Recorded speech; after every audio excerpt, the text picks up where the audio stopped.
Okay, welcome everyone. Welcome to day 9. Awesome to see all of you in the chat already. I love it when you guys sign early. I love that enthusiasm and amazing, eagerness to get moving. So awesome, everyone. It's exactly 11 o'clock and we're going to start this party going, right? So I want to check with you, anyone who if you've completed your homework for day 5 and 6, you can just put me in the chat, ME. So I know that you have completed that, and we want to move on now to day 9. Yesterday, as I mentioned, yesterday's day. The whole course we will do it on another day, and maybe at the end of today we will ask whether everyone is free this Saturday at 2 p.m. That's what I want to check, right? If everyone is free this Saturday at 2 p.m. But let's keep moving. Let's keep going. Now, oh, great. So Nurul has done her homework. Awesome, awesome. Well done. Okay, what about the rest? Put in me if you have done your homework, right? Now, let me start sharing my screen and we can get this thing going. Okay, right. So we are in day 9, and today, day 9 is actually a very, very interesting day. Okay, day 9 is not so much about technique. It's not so much about tactics. It's not so much even about strategy. It's more about mindset. It's about heart set. It's about how you actually have an attitude of success. Okay, so it's more about today. It's not so much about the actions, not so much about the tactics and stuff like that. Today is more about how we actually look at rejection, how we actually face rejection, and how quickly can we bounce back. And I'll explain to you, bouncing back is actually not the best thing you can do, right? Actually, bouncing forward is the best thing that you can actually do. In a minute, let me just admit a few more people who are coming into the chat. Okay, for those of you who've just come in, welcome to the chat. Today we are in day 9, which is on resilience training, how to bounce back, or rather bounce forward when we get hit with challenges. And these challenges are as guaranteed, challenges in life is as guaranteed as the sun coming up each day. Okay, so for sure, there's never going to be a day where you won't be faced with challenges. The question is, some days the challenges are more than others. Some days bad things happen to us more than other days, right? So in many ways, and specifically in the terms of COVID-19, in terms of actually recovering your sales, how are we going to get up, get moving, and get going? Okay, so put in the chat who would like to learn about how a bulletproof way that you can deal with challenges. Put in the chat yes if you want to learn how the bulletproof way that helps me to deal with challenges, which I want to share with you guys. Okay, great. Let's keep moving. Let's get going. I love it. Let's keep going. Okay, now, but before, as I mentioned before that, do you guys have any questions from the day 5, day 9? Now is the time, right? Because I'm not going to go back.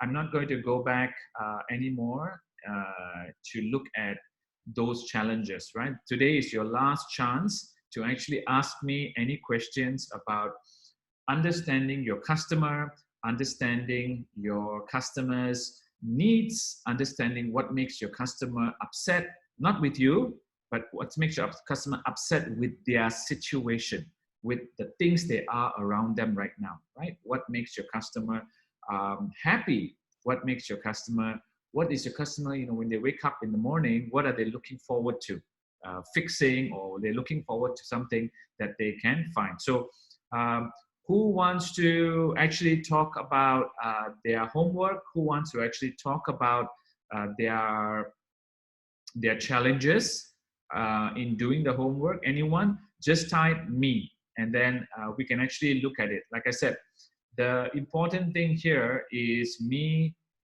helping you to go ahead, right? It's no point that, you know, we go through all the theory and we go through all the wonderful strategies and all the amazingness, and then at the end of the day, you don't get the results that you're looking for in your sales, in your life, in your business, in your monetary, in your income, right? It's no use. Okay, so you've taken the time, you've taken the effort, you've come, you know, you're coming for the live training that I'm giving you. You're watching, those of you who are not watching this live, you're watching this Facebook recorded version right now, right?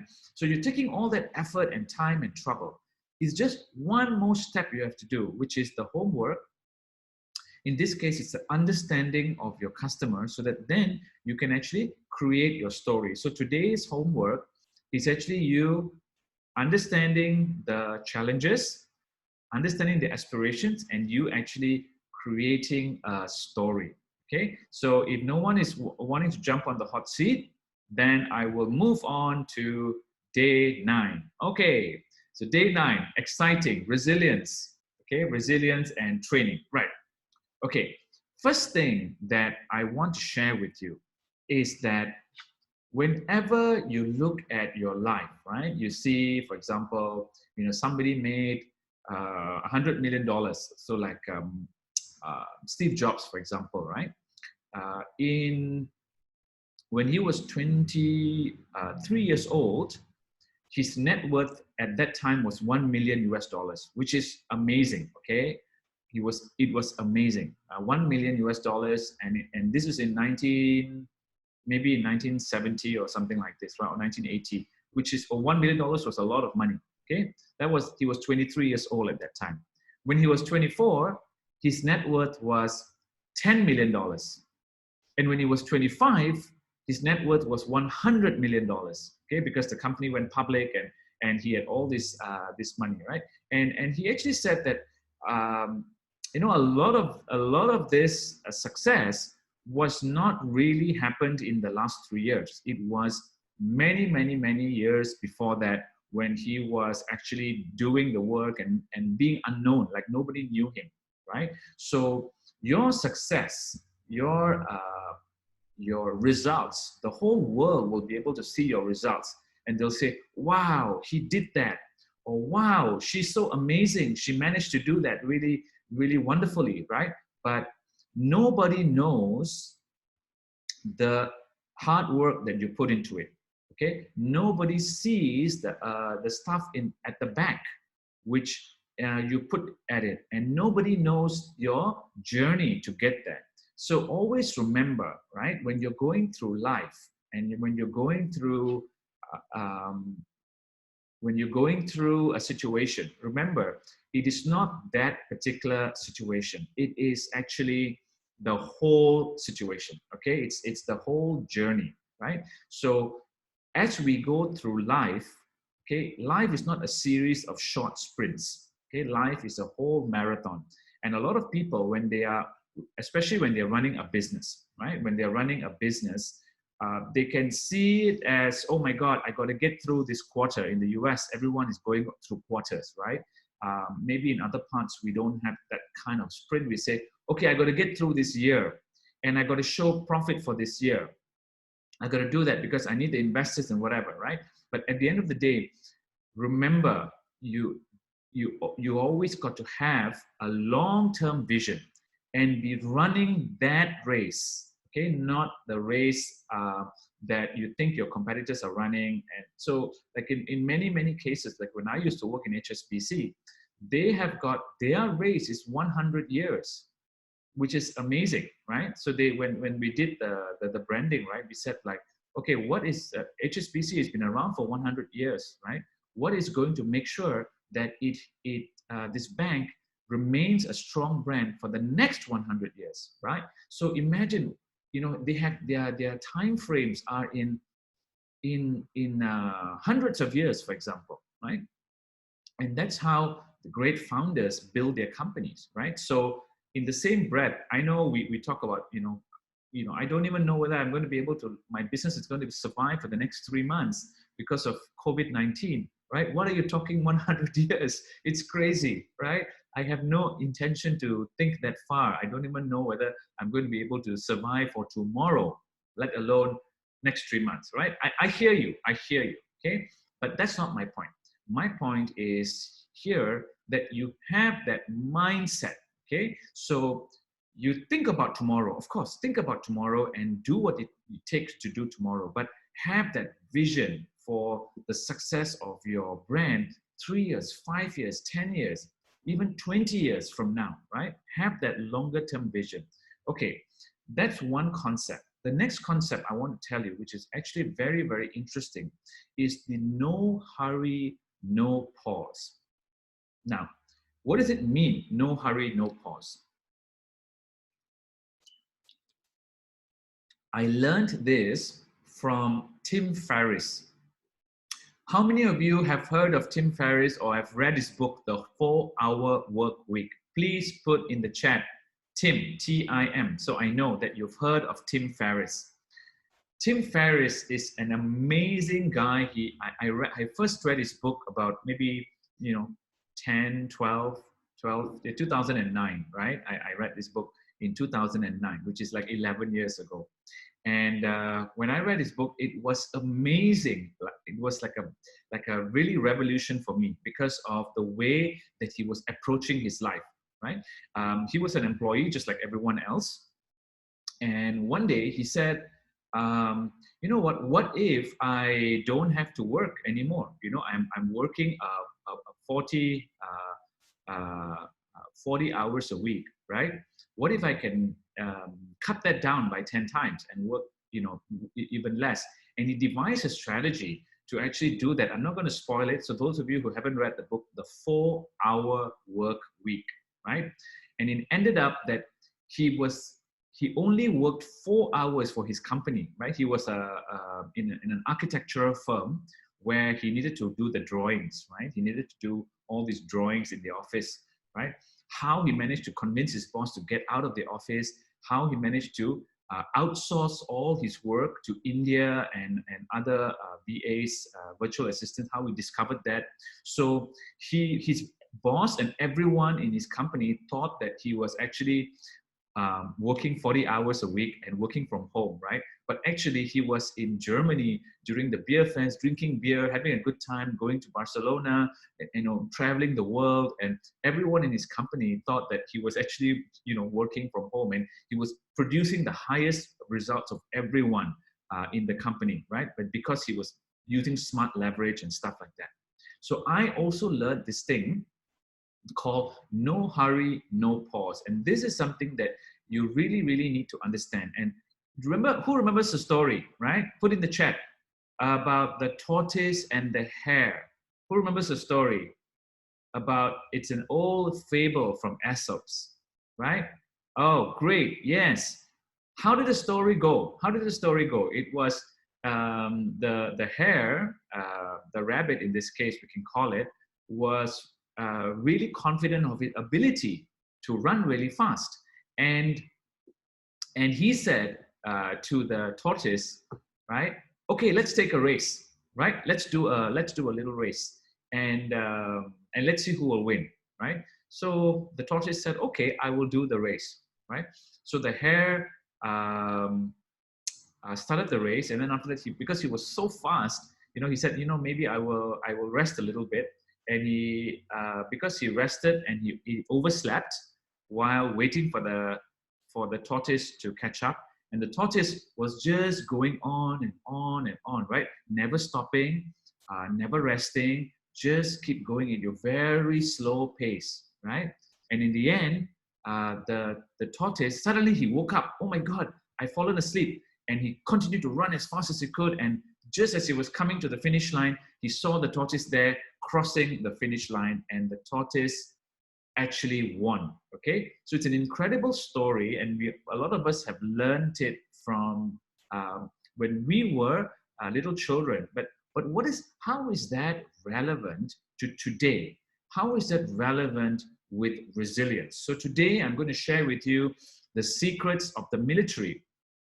I'm not sure whether I told you or no, maybe I didn't tell you, but okay, let me just stop sharing. I'll just tell you.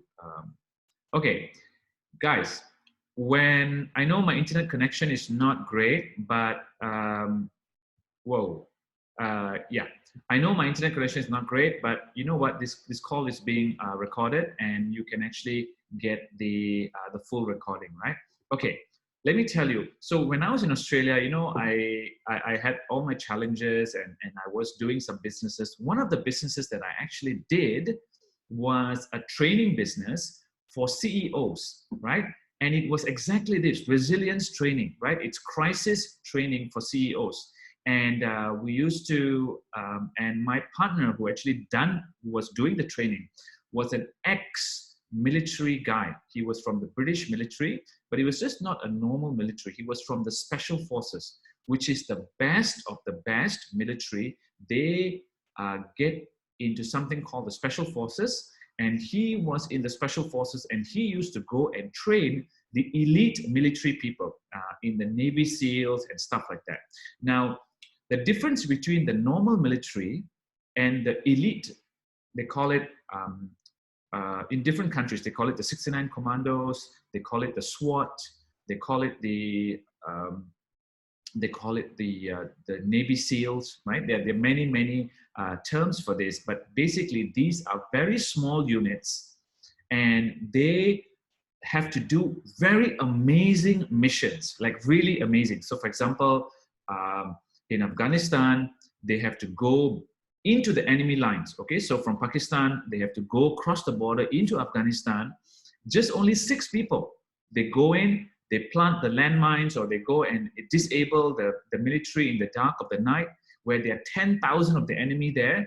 They complete the mission, and then they come out again, okay? So the airplane comes and drops them with the parachute, they land, okay? Then the helicopter in the morning comes and picks them up, right? So can you imagine how dangerous it is? Because you have got no support. You are all on your own, okay? So how do these people actually do that? Okay, so they've got this many strategies. 1 or 2 of them I'm going to share with you today, okay? Strategies that I think you can use in your business to become more resilient, okay? So let me continue to share my screen. Okay, right. So, so I want to tell you about this guy called Derek Sivers. Derek Sivers is he's probably a billionaire, but I'm not sure whether his net worth is hundreds of millions or in the billionaire. But he used to run a company called CD Baby, and in the old days when before iTunes, his company was #1 selling the music, right? Selling online downloadable music, right? So obviously he made a lot of money. Now he came across a very interesting concept, right? So he used to do, he used to bike about 25 miles a day, okay? And he found that the first half of it, right, he clocked in at 45 minutes, right? And he used to bike as fast as he could, like the hare, not like the tortoise. He used to bike as fast as he could, and he used to really, it was almost like really pushing himself, right? So, and he used to be only focused about getting to that destination, right? He was not interested in the journey at all. And then one day, okay, he said, you know what, today I'm not going to push myself. Today I'm just going to cycle and enjoy the beautiful scenery, and I'm going to enjoy the ride. I'm not going to push myself and focus on getting to the destination. And he realized that he did get to the destination only 2 minutes later. Okay. So sorry, I'm sorry. What I'm saying, right? So what he used to do, right? He actually managed to get to the midpoint at 43 minutes. So that means he did 2 minutes faster. Okay, and that really surprised him. He said, "You know what? I'm huffing and puffing, and I'm getting that 45 minutes, but when I take my time and go slow, I'm getting that 43 minutes. Okay, so a lot of you will say, come on, that's not true. Okay, that's impossible. You know, of course, when you run, when you cycle hard, you're going to get faster. Okay, but it's not actually true, right? Because when you cycle really fast, you're going to get tired. So when you get tired, you're going to take a break. Okay, when you take a break, you probably take a break for too long. Okay, and then after that, you start pushing yourself again, and you get tired again, right? And then you take a break again. So this push and then tired, push tired thing actually takes you longer than if you just say, you know what, I'm just going to go slow and I'm going to go steady, but I'm not ever going to stop and rest. I'm just going to keep going, going, going, going, going. Okay, so this go fast and then rest and then go fast and then rest was actually not a good strategy for Derek Sivers. Okay, so he told Tim Ferriss, right? All that red face and all that stress cost me 2 minutes, right? It was basically for nothing. Okay, so let me explain how it works in our lives, right? So this is something they call resilience, right? So are you a stressor or are you a master, right? Because if you look at, they look at all these masters, the Zen masters, the amazingness and whatever, right? They look at masters. So stressors don't like plateau or dip, right? So if you are stressed, for example, if you're running around and you're doing stuff that's stressy, right? Stuff that stresses you out, you will, whenever there is a quiet time, you'll be like, oh my God, you start feeling guilty. You start feeling like, oh my God, I should be doing something, okay? So you're not actually enjoying the process. You're not actually enjoying anything. You're actually just feeling guilty that you're not doing anything, right? But this downtime is actually very, very important, okay? It's downtime is important because remember, I shared with you that there's actually 3 categories to be successful, right? The first category is consumption, where you take stuff in. The next category is contemplation, where you reflect in your mind. You may do it in the shower, you may do it while on a walk, you may be meditating, or you may be journaling, actually writing down your thoughts, right? Asking a unique question and then writing down your thoughts, right? You may be doing all these things. Now, most people they skip this contemplation part and they immediately start going to contribution. They start saying, oh, you know what, I need to get it out, I need to get that out, right? And whenever you do stuff in a hurry, whenever you do stuff, and this is research from Sean Eckhor or anybody else, whenever you're stressed and you do stuff in a rush, you know, your output is going to be of poor quality. Okay, let's face it, your output is going to be of poor quality. I know some of you might say, hang on a minute, you actually said to me before, come on, Indran, you're contradicting yourself, because you told me before, you said, hey, remember the time when you told me that, you know, give yourself 1 hour and complete it within 1 hour, right? So you rush through and complete it within 1 hour. That's not entirely true, okay? That's not entirely true. What I actually said, right? What I actually said to you was that if you give yourself 30 minutes, you will do it in 30 minutes. If you give yourself 1 hour, you will do it in 1 hour. That is what I meant, right? I didn't mean that you're gonna stress yourself and get it stuck. Give yourself a reasonable amount of time. That's what I'm saying. Don't give yourself an unreasonable amount of time. So if you look at usually to do one thing, you can do it within 1 hour usually, right? One key thing in your if you break down your task properly, you can do it within 1 hour. But when I say 1 hour, there is a way to do it, right? There's a way where you just keep going at it. You take short, very, very short breaks, and then you keep going at it, right? So that is not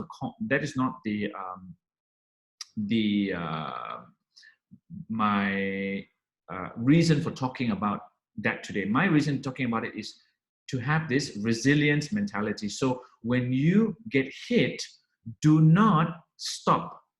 No hurry. Don't be in a hurry, but don't pause. Don't stop. That's the point, right? When you get hit, you just get hit, and then you may slow down, but don't stop. Don't ever stop your way to success. That is the biggest thing, because when you stop something, the motivation to get started again is huge. You need a huge effort. So think about it, right? Just say it's like a fan, right? You know, the fan that moves. Okay, so it's okay if the fan is going slow, right? It's good if the fan is going fast, but you know, sometimes when you don't have energy, okay, the fan can go slowly, okay, and even how slow it is, it's okay, but never stop, because when the fan stops, the effort it takes to start moving that fan again is amazing effort. Okay, so if you're on a bicycle, don't stop, right? Keep cycling, or just keep going slowly, but don't ever stop, right? So that's the no hurry, no pause. This is from Tim Ferriss. Okay, let's keep going. Let me share my screen again.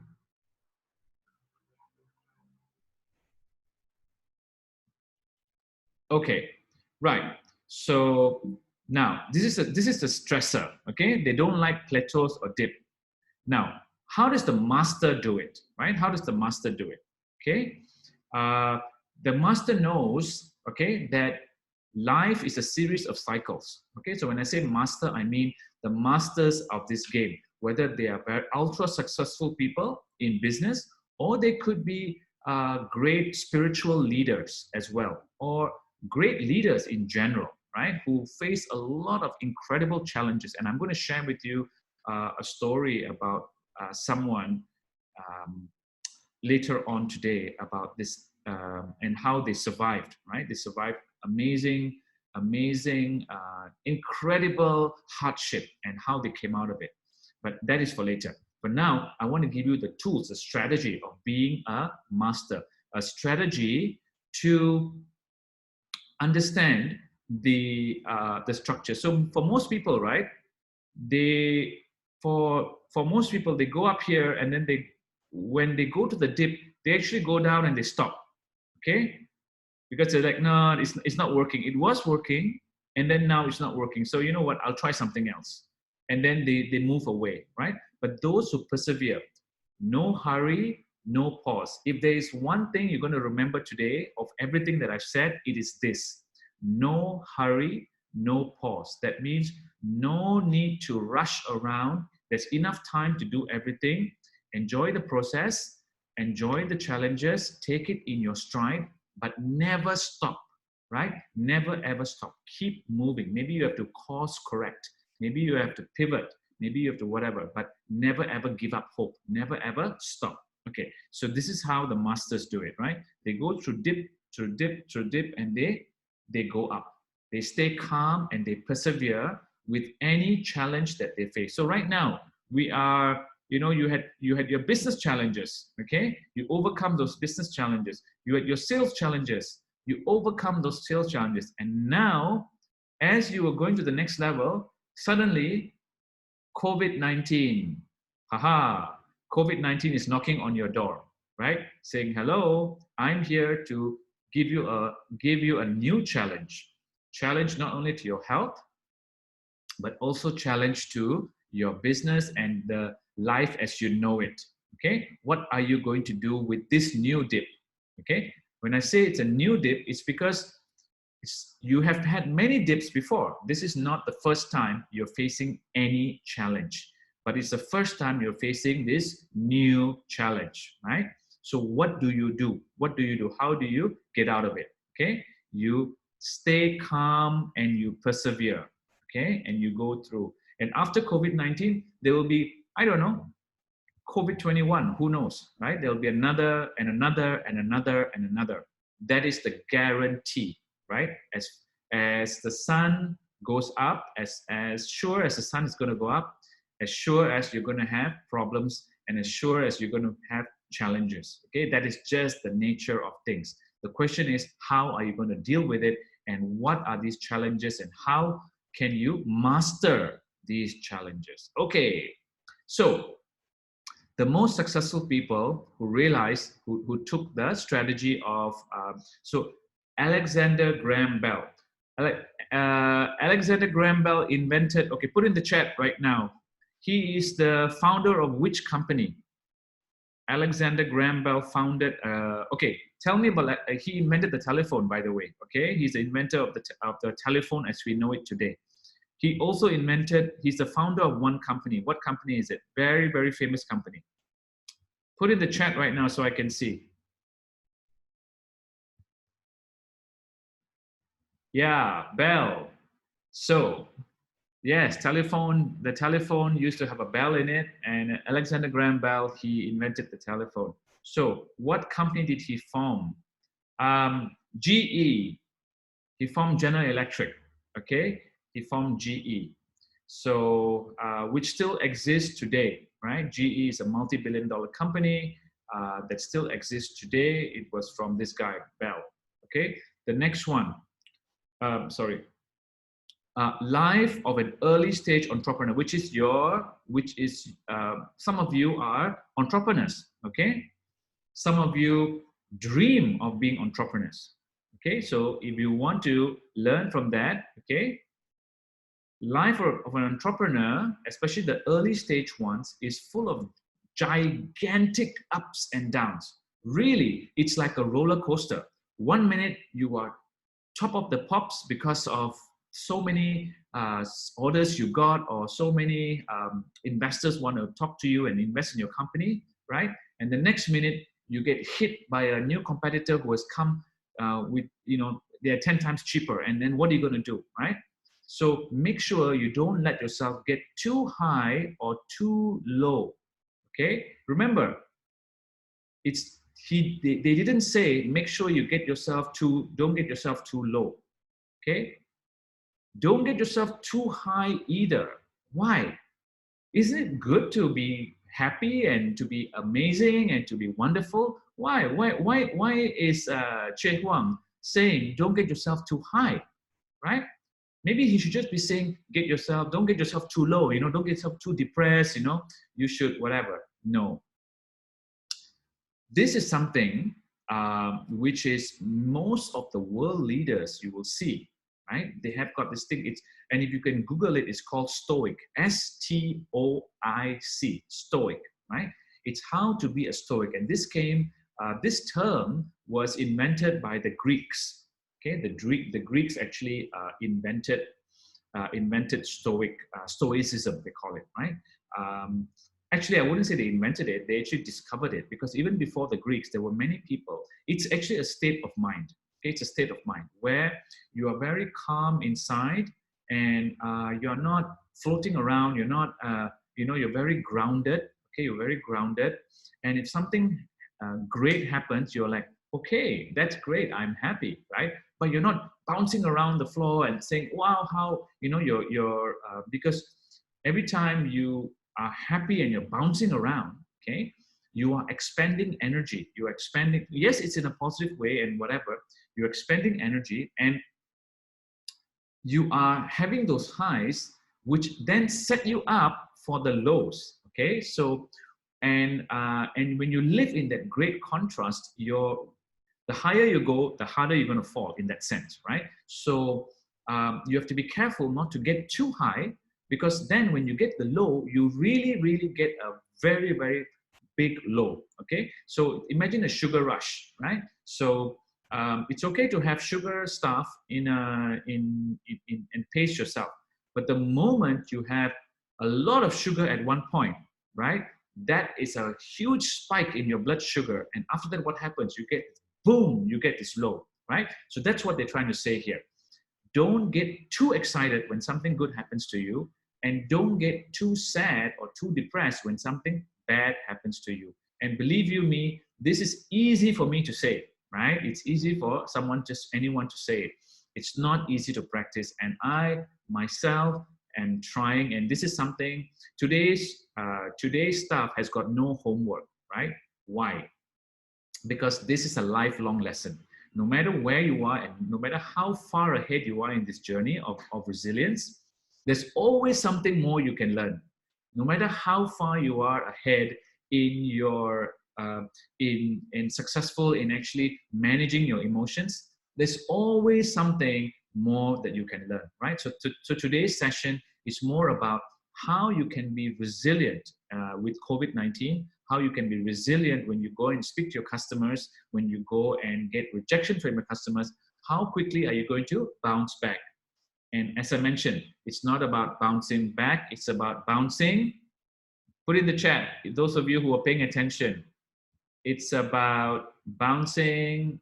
Yay, correct, Joseph. It's about bouncing forward, bouncing front, bouncing to the future, right? What do I mean by bouncing forward rather than bouncing back? Okay, so bouncing back means if something happens to me, bounce. I bounce back and I'm right there at the same situation. Okay, I'm ready to take another blow. I'm ready. I'm bouncing back. I've got all the energy. Bouncing forward is like, okay, I've been hit. Now, how can I adapt myself into a new situation? Maybe when I bounce forward, I might fall into a new room. I might fall onto a new part of the grass. Okay, I'm not going to bounce back into the same situation that I had unless I want to. Okay, if I feel the situation is good, I will bounce back into that situation. But bouncing forward means how can I use this momentum? So think about a piece of rubber band, right? Or as they say, a catapult, right? The catapult, you have to pull the catapult back and then you let it go and then it goes forward, okay? It goes forward with great speed. So how can you use this challenge? Like right now, we are all in challenges. Some people are bouncing back. Some people are not even bouncing at all, but assume all of us are bouncing back, right? If we are in this group that we are all bouncing back, but how many of us are actually bouncing forward? When I say bouncing forward, I mean like that guy who was in the restaurant business, and he bounced forward into the cleaning business. Okay, he bounced. Many of you are bouncing back. That means you're opening up your restaurant and you're trying to be more great. But this guy has pivoted into a new business. So that's one example of bouncing forward. But bouncing back in your same business can also mean that if you were selling XYZ product before, now you're not selling that product anymore. You bounce back, same business, but you bounce back with ABC product. Okay, you've come up with a new set of products for your customers, right? So this could be bouncing forward. So again, so this is it. So here, just keep your legs moving at a steady pace and never ever stop, right? No hurry, no pause. No hurry, no pause, right? Okay, right. So Kid Rock, those of you who know Kid Rock, right? You have got to have a steady presence. That's the secret. So all of them are talking about, right, this thing which is continuous. Okay, they're not talking about sprints. They're talking about marathons, right? And if you enjoy something, you should not rush it. Okay, so if you're in a relationship, if you're enjoying a piece of food, if you are doing something that you love, okay, do not rush it. Okay, so again, please do not misunderstand me when I say that, hey, you should take forever to do something, right? That's not what I'm saying. You should still set times in your calendar to allocate for it. But while you're in it, right, you should do the most important things. Remember the 80-20 principle. Do the 20% and do it really, really well, which will give you the 80% of the results, right? So here, Shikamaru Nara is a Zen monk from Japan, okay? So he is saying there is no advantage to hurrying through life. So you look at a lot of people, right? They are always in a hurry. They're always rushing through life. Going to any time you speak to them, they got this meeting, then that meeting, then that meeting, right? But look at someone like Warren Buffett, okay? Look at someone like Warren Buffett. He is very busy, okay? But half his time, so just say he sleeps for 8 hours, right? He does the rest of his eating, food, whatever, another 10 hours. So he's got 14 hours, okay? He's got 14 hours for the rest of it, right? Half his work day is spent reading, is spent understanding the market. He's consuming, okay? The other half is actually spending time with his team or with trusted advisors, right? People that he trusts in his circle, he does that. He has become one of the richest men in the world by doing that. And when you look at it, he's not running around, he's not speeding about, he's taking his own time, he's walking effectively, okay? Does he push his people to move fast? Of course he does. He pushes them, he puts on high demands for them. But he himself knows how to take time out. He knows how to not hurry through life. So he appreciates every single day. How amazing, right? So if there's a homework for you today, and there is no official homework, but if there's homework for you, it should be, what can you do today to actually appreciate your life and not actually hurry through it? Yes, you have a deadline. Yes, it's got to be done, right? Yes, there are so many things to do, right? There are maybe 10,000 things you have to do, but today you have got this many hours. What are you going to do? And are you going to rush through it, or are you going to enjoy it? Remember, I think there's an old proverb, right? I'm not sure whether it's a Chinese proverb or not, but a Chinese person actually told me about this. And he said, when you are young, you sacrifice your health to get wealth. Okay? When you are old, you sacrifice your wealth to try to regain back your health. Okay? So I'm not sure whether it was from Confucius as a thing or whatever, but it's an amazing way of, you look at most people today, you know, when we tend to spend a lot of time with people our own age, right? Generally, right? If you look at your circle of friends, right? They are generally kind of your own age. Okay, so everyone is kind of in that own age and they're spending time. And Tim Ferriss, and he was 20 something, and now I think he's early 30s, right? One of the things he actually says is, I want you to go and spend time, to go and volunteer at an old age a place, you know, spend maybe a Sunday afternoon, go there, volunteer your time, and sit down and talk to the people in an old folks home, like, you know, really, really old people who are, and actually talk to them and try to volunteer and help them out, right?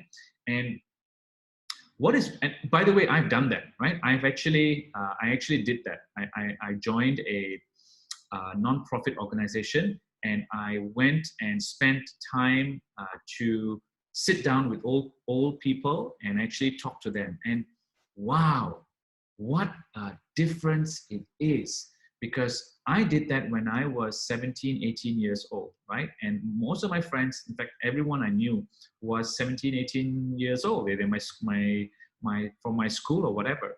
And when I sat down with this 80-year-old people, 65-year-old people, right? And understanding their challenges, how they lived their life and where they got to today, it really made me think like, oh my God, you know, imagine, you know, we're not getting any younger, right? None of us is getting any younger. So at one point of time, we are going to get old, okay? None of you on this call here is older than 65, right? I don't think anyone here is 65. It's 75, 85, right? When you are 75, when you are 85, right? Like, how's your life going to be, right? The decisions you take today of how you're going to treat yourself, the decisions you take today of how you're going to take care of your health, how you're going to manage your life. Because some of you may say, oh, you know what, my kids are going to take care of me. We know how that's turned out for a lot of people, right? All the people in that old folks home that I went to, right? They have got loving kids and whatever, but the kids could not look after them because of one reason or another, right? Because they didn't get along with the daughter-in-law or the son-in-law or whatever, because the house was too small, because they were too difficult to manage, because of whatever, they could not stay with their children. So boom, now they are in an old folks home with another 20 other people in that old folks home, and they are suffering. And the children, sometimes the children come to see them, sometimes the children don't come to see them. They are lonely. They need people to talk to, right? And so my advice to you is do that, because it will give you a sense of perspective. You know, we are all rushing now to do this, to do that, to build this, to build that, right? At the end of the day, what is it going to be for, right? What is it going to be for? So for many of many of us, we do it for our children. We build businesses for our children. But you've seen so many business owners, right? They build this great business for their children. They give it to their children, and their children then don't build it any further, but enjoy the wealth. And then their grandchildren destroy the wealth, right? So the first generation builds the wealth, and the second generation preserves the wealth, and the third generation destroys the wealth. So within, I don't know, 40 years of your death, right? That's it. Everything that you did in this life is gone to nothing, right? So many situations like this, and I can go on and on, right? But the key here is that I want to share with you, whatever you think is the biggest problem in your life right now is not really a problem, okay? Because you're not dead yet, okay? Death is your biggest problem, okay? Death is your biggest problem. And some people with who have this meditative thing is they say death is the greatest solution, right? So it depends how you want to look at it. Okay, let's keep going, because we've got a lot of stuff, and we don't have much time, okay? So the Navy SEALs, as I mentioned, I do much about Navy SEALs. They say slow is smooth, smooth is fast, right? So imagine that even the Navy SEALs who have to do this action stuff, right? They are also talking about taking things slowly and smoothly. And when you do stuff with slow and smooth, right? Especially the Navy SEALs, right? You do stuff, there's no sense of rushing around. You do it smooth, and you hit your target. Okay, one principle about the Navy SEALs as well, and also the Special Forces, is something called force multiplier. You wouldn't really hear it in any other circle, okay? Whether you are in a business or whatever, no one talks about this. But force multiplier is the same thing where 6 people can go behind enemy lines into Afghanistan or into a new country where there's a big army of people, complete the mission and come out, okay? They use force multiplier, right? So what is it that actually enhances the probable success of your mission? What is the thing? So what is the force multiplier? The best way to explain about this is, okay, let me give you an example. I give you a piece of screw, okay? And I ask you now to screw it into a piece of wood, okay? I say, okay, you do it, right? I'm not going to give you any tools to do it. I'm just going to say, just do it with your hands, right? So if you'll be trying, maybe after even 1 week, you know, your hands will be red and sore, and maybe even it'll be bleeding because you've been trying so hard to press this screw into a piece of wood, right? And then after 1 week of you struggling, I come and I say, here is a Phillips screwdriver. Okay, here is something, and you can do it in 2 seconds. Okay, it will take you 2, 3, 4, 5 seconds, and in less than a minute, you will be able to screw that. Why? Because you have got the right tool. Okay, so remember, your mind needs tools. Just like this screw you've been trying with your hands, okay? Just doing it with your hands is not enough. You need something extra. So like that, your mindset needs tools, okay? You need tools for your mind. You need tools for your heart. You need tools to actually get you forward. So I'm going to give you some of the tools right now. This is a story of, how many people have heard of this guy, Viktor E. Frankl? Type yes in the chat if you've heard of this guy called Viktor E. Frankl. It's an amazing story.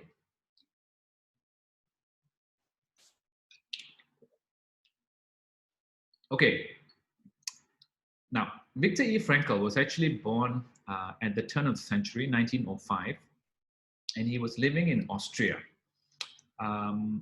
He was, he was working, I believe maybe as a doctor, or he was working in a hospital. And all of a sudden, World War II broke out. Okay, and when World War II broke out, he was unfortunate enough to have been born a Jew. So the Germans, the Nazis, were like all out to find this guy. Okay, and all the other Jews. So during World War II, it's estimated that 6 million Jews were killed. Okay, of those 6 million Jews that were killed, included his wife, his father, his mother, and every other member of his family, with the exception of his sister, who ran away to Australia. Okay, so imagine now, right? The soldiers come into they come into your home. They drag you away. They send you to one place. They send your wife to another place. They send your father to one place. They send your mother to another place, and slowly, okay, in these concentration camps, they are killed. Okay, they are killed one by one. Everyone is killed. And he had a difficult situation because when his wife was pregnant, his wife couldn't have the baby, so the baby also died. Okay, so this guy, right? He was taken to Auschwitz camp. Okay, which is one of the deadliest camp. It was actually in Poland, and many millions of people died in that camp, right? They killed the people one by in big batches. They were killing them one by one to get rid of them. Now, so he happened to he did not die for some reason, right? He did not get killed immediately, and so he was there, and he was ill-treated. He was going through a lot of punishment, but he never ever had a bad attitude towards his prison guards. And he actually wrote a book called The Meaning of Man, right? And he's saying, right, is that people can take anything from you. So they took his freedom, they took his money, they took his family away, they took his wife away from him, right? They took everything possible away from him. But he said, you know what, you can take anything away from me. You can even take my life, but you can never take away my attitude, right? And here are some quotes from him, right? Which will be very useful to us during COVID-19, right? So he's saying, when we are no longer able to change a situation, so right now you're in lockdown, okay? You're not able to change the situation. Imagine 100% you cannot change the situation, right? You cannot do anything. You are imprisoned, right? You cannot do anything, but you can change yourself, right? Your attitude cannot be taken away from you. Okay. Another thing that's very, very interesting about this. Now, I heard about Viktor Frankl from a guy called Wayne Dyer, and Wayne Dyer is this guru who actually has passed on, right? But 20 years ago, I heard about him first. And Wayne Dyer said, and this is really key, right? Between stimulus and response, there is a space. So imagine, right? Somebody says something bad to you, or somebody puts a post on social media about you, okay? And then you respond. Of course, somebody asks you a question, you respond, okay? Now, what Viktor Frankl is saying is that between the stimulus, between them saying that thing, between them punching your face, punching your nose, between them doing that bad thing to you or doing anything to you, okay? And your response to that action that they did, he said, there is a space, okay? And inside that space, no matter how small that space is, no matter how tiny and how crazily tiny that space is, there is a choice inside that space, okay? And that choice is entirely within our control, okay? And what we do, right? What we do in that little split second, if somebody cuts you off in the middle of the road while you're driving, if somebody, drops something, if somebody does something to you, if somebody calls you, if somebody says a remark that you didn't like, okay, between you responding and them saying that, there is a gap. And in that gap lies our growth and our freedom. Okay, and this is really amazing. No matter whatever happened to Viktor Frankl, he was imprisoned and he's whatever, right? He was always free in his mind. And the story is so amazing of Viktor Frankl, right? So what happens is, so some of you might want to know how he escaped, right? Because he didn't die. He was able to, actually survive the Holocaust and write a book. And this is what happened to him. One day he tried to escape, but there's no way to escape, right? There are guards everywhere in the prison camp, and they will shoot you immediately, right? If anybody tries to escape, because to them a Jew is worse than an animal, right? They are willing to, they will be more than happy to kill them. In fact, they were just waiting their turn to actually kill these people, because they use gas chambers, and the gas chambers could only fit a certain number of people to kill. So these people were just waiting their turn to be killed, right? So this guy Victor was also waiting in the queue to be called one day and said, come and do this. And they will never tell you now it's time to die, right? They will never tell you that. What they will tell you is, okay, you're going to be free. That's what they will tell you. You're going to be free. We've decided to free you. Okay, but to free you now, what I need you to do is to actually have a shower. So the reason why they're saying, please have a shower, is because they wanted you to remove all your belongings, right? Because a lot of people, they had like gold, or they had like stuff that they were hiding, right? So they would say, okay, now please go and have a shower. So the shower is not individual, right? It's an open shower where maybe 20 people can go inside, right? And so people will be having a shower, and they will be quite excited and happy, because they're like, oh, thank God, we're going to be free. We can go back to our families, right? And while they're having the shower, they put the poison gas, right? They put the poison gas, and these people die in the shower itself, right? And then they take these bodies, naked bodies, right? Naked bodies, and then they dump them into a truck or into a train. I think it was a train, because those days they used trains, right? And then they take them to a mass grave, and they dump them in the grave, right? So what Viktor Frankl did was, one day he saw that somebody had left all these bodies that had just been killed, right? They were in a truck, on the back of a truck, right? And he said, oh my God, something said, if I behave like a dead person, I can actually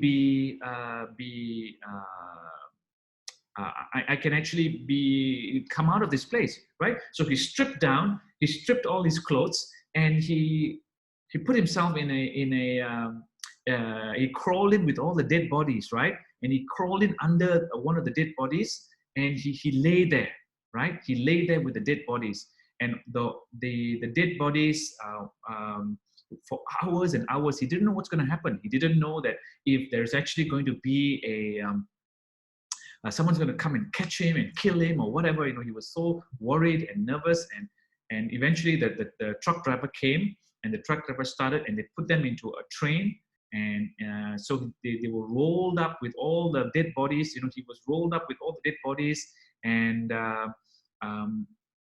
then they put him in a like a big dump. It was like a big garbage dump, right? Where all the dead bodies were of everybody. It was stinking, it was horrible. And for 2 days, he stayed in with the dead bodies, so scared to move, because he didn't know if there were guards going around. But after 2 days, he realized that it was safe to come out. And then he came out naked, completely naked, right? Because that's how he had to survive. And then he walked to the street, he hitchhiked, some passing person stopped, and then that's how he found his way to freedom from Poland, right? So imagine This is a guy, and until today, or rather throughout his whole life, he said, I was never angry with my captors. I was never upset with them. I have no anger and feeling towards them, right?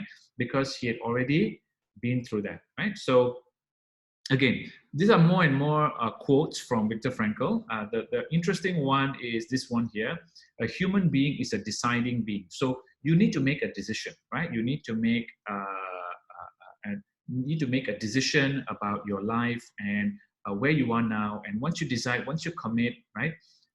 Take life in a way of resilience. Okay, the last one here. This is really, really key. Okay. Ever more people, if you look at society today, if you look at developed countries, right? You look at your life, right? You have got access to internet, you've got computer, I know your life is tough, right?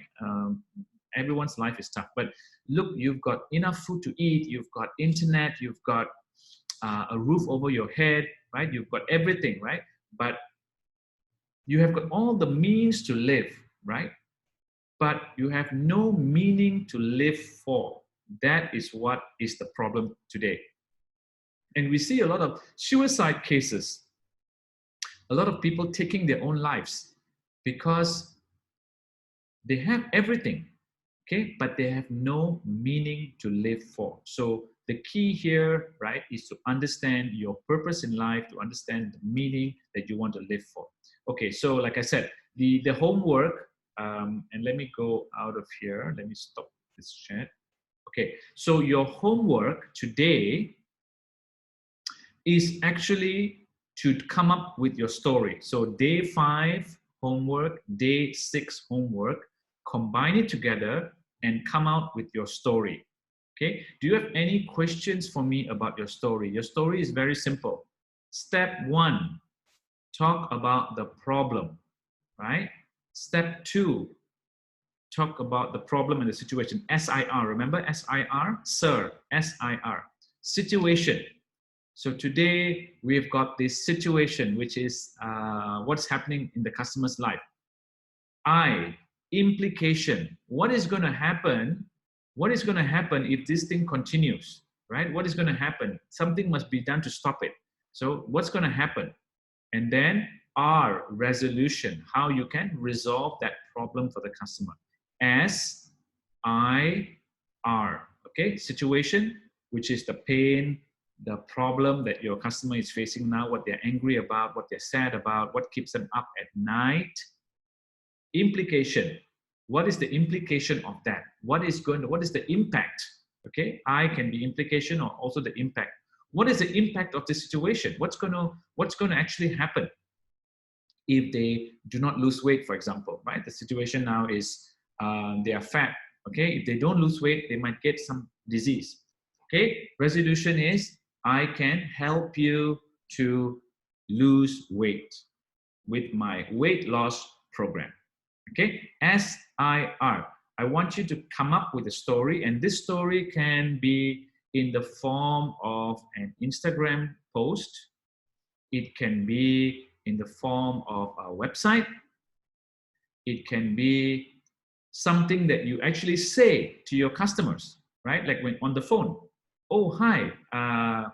What I do is I help companies, I help people who are weight challenged because having a weight problem is a big problem because weight loss leads to early death, according to the Mayo Clinic in the US, right? And I help people who have these challenges by coming up with a new weight loss regime because I'm a weight coach and I help people to lose 30 pounds in 30 days, right? Or 30 kilograms in 30 days. This is my solution. This is the resolution. SIR, right? It can work, as I said, in face-to-face conversation. It can work in a video, in a sales video. It can work in on an Instagram post. It can work on your website when you are trying to introduce your product to your thing, but you need to be able to communicate this story. It can work as a pitch. For example, you're working for a company and you want to ask for additional resources, like you want to ask for more money or you want to get your project approved. Here, exactly, SIR will get you your project approved. Boss, this is a situation, boss. I cannot sell my product because I don't have a car. I don't have transportation. I don't have enough money to go out and meet my customers. If I don't meet my customers, I cannot hit my target. I, implication. R, resolution. Boss, can you buy me a car? Or can you give me allowance for Grab or Gojek or Uber or whatever it is, so that I can go and see my customers, right? Very, very simple, right? The most effective stories are actually the most simple as well, right? So that is the homework for today. Please do your story. Okay, I want you to come up with the story, and tomorrow I want you to tell your story to all of us, right? I want you to show your story, share your screen, right? Share your screen if you've written it down. If you haven't written it down, just tell us just tell us in the class. Tell us your story, because what is your value proposition? How are you bringing this forward? And then we can talk more. Okay, and the action item. Yes, action item is one small action item. It's very, very small action item. Let me just go back to the screen. It is just saying that story done. Okay, this is it, right? Just post in your Facebook post. If you have done your story, then I can see that you've done your story. Okay, I want everyone please to do it, because no story, no sale. Okay, remember this, write it down if you have to. No story, no sale. If you cannot convince the buyer, if you cannot get your product, your value proposition into the buyer, no sale, game over. Okay, and we don't want that, right? Okay, right. So this is the end of today's session. I'm really, really excited to see your stories tomorrow. I'm really excited to hear about your stories tomorrow. I just have one more question for all of you. Are you guys okay for the bonus class? You know, we missed the class yesterday, right? So are you guys okay for a bonus class, which will be on Saturday, this Saturday, Singapore time 3 p.m., Indonesia time 2 p.m. Singapore, Philippines, for those of you in the Philippines, it's 3 p.m. Saturday. Is it okay for you? Type yes in the chat if it's okay. Oh, great. Okay, so Philippines says okay. Indonesia, is it okay for you guys? 2 p.m. on Saturday. Type yes in the chat. Okay, awesome. Now, awesome. Anyone have a problem with that? Anyone have a problem with 2 p.m. Indonesian time? Okay, awesome.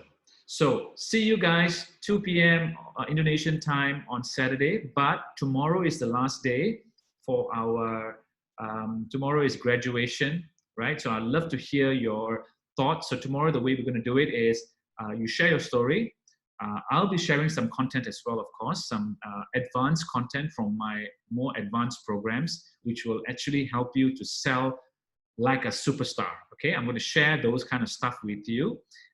Also, I'm going to maybe ask you for some testimonials. Okay, I'm going to ask you to actually for some sharing, for some saying like how you guys did, like how did you guys do?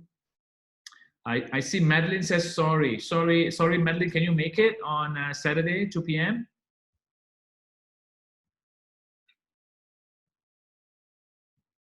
Oh dear. Okay. When can you make it, Madeline? What is Saturday not okay for you, or we can try to work something something out. Saturday afternoon. Unmute yourself. Let's just quickly make a decision now. Unmute. After 12, I cannot. After 12, you cannot. Okay. How about morning then? Morning. Can we do this time? Can we do this time on Saturday? Everyone is okay at 10 a.m. Saturday, Indonesia time, 11 a.m. Saturday. Is that all right with everyone? Okay, good. So let's do that then. Let's do that. Okay, so we'll do 11 a.m. We'll do 11 a.m. Philippines, Singapore time, Malaysia time. We will do 10 a.m., which is 10 a.m. Indonesia time. Okay, great. So I will set that. I will set that going, and we can continue. Okay, good stuff. So tomorrow I want to hear some sharing from you guys. I want to hear some testimonials. Why? Because I want to use this also testimonials to actually share this with other people, so they also can talk about the value. So this, if you've had something amazing, if you've had some amazing content or some amazing results, like one of them, Clarence is not here today because he had he's having a personal emergency last few days, but he already saw some results from the sales recovery program in Cambodia, right? So amazing. So this is what I want to hear. I want to hear some results from you guys, and also I want to share with you some advanced content for tomorrow. And I want to hear your story. Okay, guys, I've taken up enough of your time.